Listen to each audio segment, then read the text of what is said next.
Hi, I'm Doc Hunsley, the Executive Director and Founder of SOAR Special Needs. And here at SOAR, we love coming alongside churches and helping empower them to become a Luke 14 church and welcome families with individuals with special needs and disabilities. So working with an individual with special needs only has one requirement. Can you be a friend?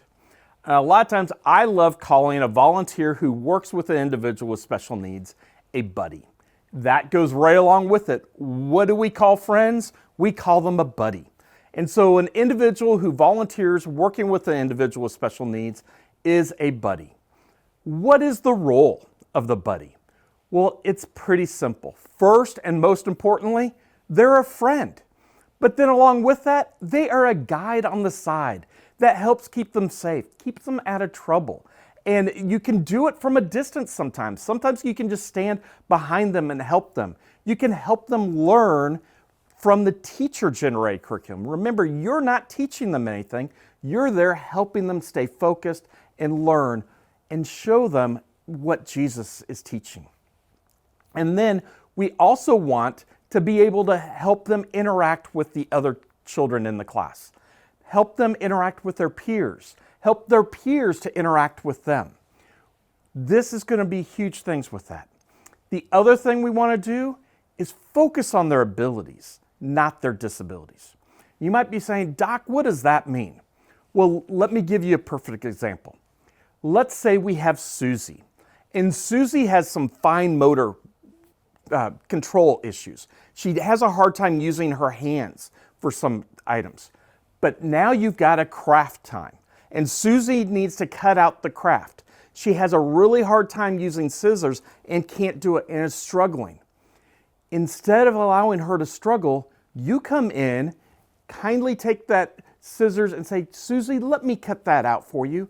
And you cut out the craft and then you give it back to her. Then she can get the markers, crayons, maybe even a big marker, and she can color it, do whatever she wants and make that craft hers.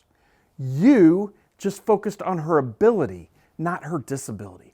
We allow her to win. That is the role of being a buddy, focusing on how we can help them. We also want to be able to learn techniques to help our individuals to be successful. And we help them throughout everything. Sometimes it's going to be giving them extra tools that they need as we go through the time with them. Maybe they need some fidget toys. Maybe they need just some extra attention. But we also learn to see what they're like, where we can identify behaviors and help interact to work with them. Now, let's just take a minute as well and talk about affection. Our individuals with special needs love showing affection, and I love it when they give affection. But there's a right way to do it and a wrong way. So the right way to show affection is high fives, fist bumps, and side hugs. We cannot do frontal hugs, we cannot do kissing, and we cannot allow anyone to sit on our lap, even if we're related to them. We need to be above reproach with everything. So let's make sure we encourage the interactions, encourage the affection with our high fives, our fist bumps, and side hugs. And we will be making a difference. But it all starts with being a friend and just allowing them to get the most out of that teacher-generated curriculum. Thank you so much for taking time to watch this video. We want to help you take your ministry to the next level.